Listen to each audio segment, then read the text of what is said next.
Esteemed Mr. President of the Republic of Serbia, Your Excellencies, dear guests, dear friends of the Forum, we have come to the conclusion of another Belgrade Security Forum. It is our privilege that the President of the Republic of Serbia, His Excellency Aleksandar Vučić, has joined us for the closing ceremony. I would like to use this opportunity to invite him to address the Forum. Mr. President, the floor is yours.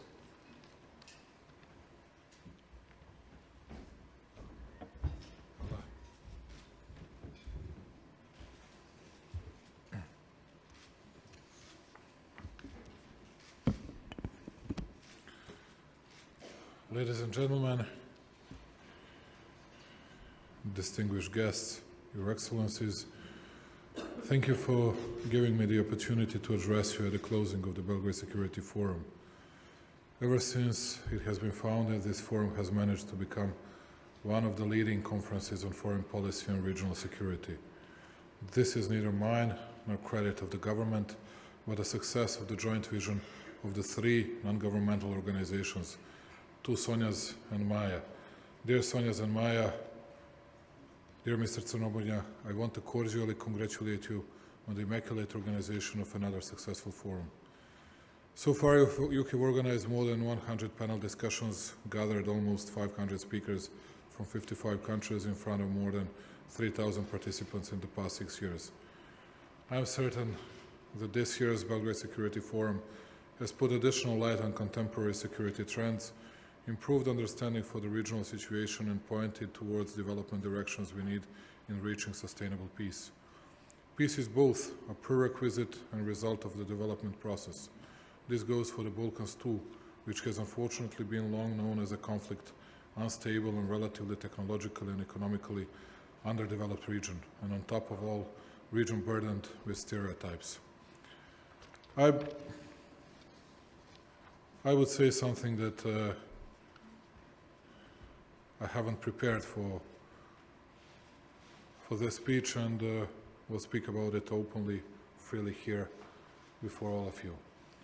First of all, I did my best to read some of the speeches and to see what some of the panelists were saying about regional stability, reconciliation process in the region, and many other important issues for our country and for an entire region of Western Balkans. I have to say that as a president of Serbia, I learned a lot from them, heard a lot of news, heard and listened to the different arguments, different facts, and wanted to add that I'm a bit less optimistic than I was last year. And even last year I was not very optimistic. That's not in my nature, but immediately to add that Serbia, with no doubt, will do its best to preserve the regional peace and tranquility, which is the main and the most important precondition for the development and progress of an entire region. When I say that I'm less optimistic, it's not always because of us, but also have to say that I'm not ashamed and not also afraid to admit that we are a part of, not to say a problem, but we don't react always properly. From time to time, we overreact on something, or we undermine bumps on the roads and difficulties that we might face with. But at the same time, I have to say that there are even bigger problems that are imported from instabilities, even in Europe and in all the other regions worldwide. And last year, I was speaking here about our dialogue process with Pristina, and have to admit that we succeeded in one very important issue. Some people would say that was the purpose of our dialogue. and that was something of the biggest significance for both sides, either Serbs, either Albanians. In the last 4 or 5 years, we didn't have any dead guys in our ethnic conflicts in Kosovo, which is important for all the citizens of, we say it, Pristina. Some people would say it Kosovo, doesn't matter. Call it in a way you want. People at least a bit felt more secure and more safe than before. And if we contributed at least a bit for that, speaking about Belgrade and Pristina's authorities, satisfied about it. But it's not enough. If we don't analyze our position in a global world, if we don't analyze altogether our common position in Europe, I think that we would carry on with suffocating each other in a way on our EU path, but at the same time on our way to get out from the economic crisis which all the countries and territories of the Western Balkans were facing with. And that's why we propose that internal dialogue here for Serbian people, for the representatives of all different parts of our society, people from all social spheres, because we think that we need to talk to each other, that we need to get our requests, our demands closer to reality, and we ask the other side to do the same. Otherwise, we would have this kind of a frozen conflict for next 10, 20, 50 years, and I don't think that we have enough time to lose if we think about future of our kids and our grandkids. Saying that and bearing in mind all the prejudices, all the superstitious approaches, I would speak about us, wouldn't even mention the other side. I know that it would be a very difficult process for us. It'll be, politically speaking, a very costly process for the people that will lead that process. But anyway, that would be something very important, as I said, for the future, not only for Serbia, but that would be very good for an entire region. Because unlike all the others, I'm not ashamed to say that I'm coming from the Balkans, that Balkans, but it's very much diverse, not only people, but everything else has many things to offer to Europe, to the world, and that we can do much better in the future if we get along and if we work together. If we don't do it, if we don't realize that, I'm absolutely certain that we'll face another failure like all the others did before us. It'll mean that, and I spoke to the Prime Minister yesterday evening, next cabinet session, they're going to provide all technical conditions to launch and to provide into these everything that we have spoken on about a dialogue process.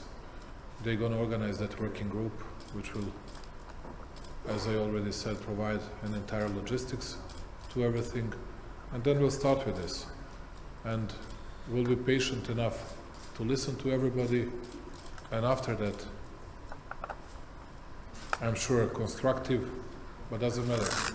Whatever type of a dialogue we're going to face, after that we'll be courageous enough to go with some kinds of proposals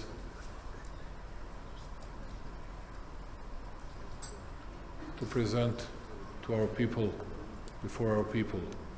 And I think that is very important. That is something of the biggest significance, something that has a real content without an empty words, without political marketing and everything else. And I think that the real solution lies somewhere in between of our concessions, Albanian concessions, and attempts of international community to understand both of us, not only their own interests. It has to be first of all beneficial for Serb and Albanian people living in Kosovo and for Belgrade and Pristina themselves. On the other hand, I have to say that this Catalonian issue raised and increased a lot of other questions from Serbian people and from Serbian side. And we didn't hear proper answers. And my suggestion, my humble suggestion to all the people from European Union and international community is not to comment or to stay silent when we ask these questions. Because what we heard so far, it was something better not to be heard. Explanations that were worthless, explanations that were not true, and explanations that people were not even laughing, that people made very furious in this country. That's why and at the same time, we as responsible politicians, as a serious people, we must not raise any expectations among our people after Catalonian case, because people need to know that we cannot compare us with some bigger, stronger countries in a much better position than we were and than we still are. And we need to take into consideration everything that we had to deal with, everything that we'll have to deal with. And therefore, I'm sure that we'll be able to conclude many things in compliance and in accordance with the reality and with the needs of our Serbian people. Speaking about an entire region, I have bigger fears for some other territories of our region, and I have already expressed that thousands of times. I'm just very much afraid that I'll be right about it, and still hope that, and it would be very jubilant to admit that someone else was stronger in using better arguments than we were, forecasting bigger problems in some other regions, not Kosovo or not something between Belgrade and Pristina as a bigger problem. Anyway, Serbia so far supported and will always support territorial integrity of Bosnia and Herzegovina and territorial integrity of Republika Srpska within Bosnia and Herzegovina. And I think that no one can say a single word about Serbia's behavior on these issues. I think that we do respect our neighbors, and we'll do our best to do. I had a communication 2 days ago with Mr. Izetbegovic. I would propose different routes of highway, but after all, we'll have to accept what they're going to propose to us. It's not a big deal for us. We'll do our job and we'll connect Serbia with Bosnia in a way they want it to be done. At the same time, we started to discuss an issue of our common borders, and I think that by the end of the year, and I'm going to meet Dragan Čović tomorrow or the day after tomorrow, sorry that I'll be tired, tomorrow I think, tomorrow evening. I'm going to meet Dragan Čović once again, and we'll discuss this border between Serbia and Bosnia, and there are 3% of territory still unresolved, and I think that we'll be able to resolve it by the end of this year, and that would be a great signal, terrific signal, that something that people thought it was the most difficult task for all of us in this region, that it was solvable, and that we did something courageously and in a very responsible way. Of course, there is one big issue which we started to speak about last year for the first time, and during my tenure, 5 years tenure, we'll insist on that. We'll encourage government to carry on with the hard work on that. We'll encourage all the others in the region to accept it. That's a creation of regional economic zone in a real sense of that word. And after that, after 5 years, I'm sure that someone will be able to say, okay, now we can go to the next stage, to the next level, which is going to be a customs union. And I will never give in on that. And will never withdraw from this position, because we are too small. We have 7 million people here. They have 3.5, 1.5, 2.7 million, 500, 600,000 people. We are all too small, and we don't create even a unique market, and we need to present ourselves as a unique market. Then, when we create the same type of subsidies and incentives for the investors, we'll attract more investors. Is it Serbia that has the biggest problem with the investors? No. Serbia has more investors than all the others together. Of course, it's still not enough for us. Can you imagine? What about the others? And if we do so, if we'll be able to relax our common trade, if people that are exporting or selling 5 kilometers away through our borders milk and cheese, if they won't be waiting for hours and days to cross the border, I think that we're going to save at least up to 7 to 10% of their incomes, and they can use it for something else. They can invest it into creating new jobs for the people in this region. And I think that we need to work in two parallel fields. One is political, to resolve all the problems from the past, or at least to try, if it's not possible to resolve them all, to keep the peace and tranquility and to resolve it one by one. And on the other hand, that's the second field, to boost our economies, our economic ties, our trade exchange, and to see what we can do to attract more investors and to create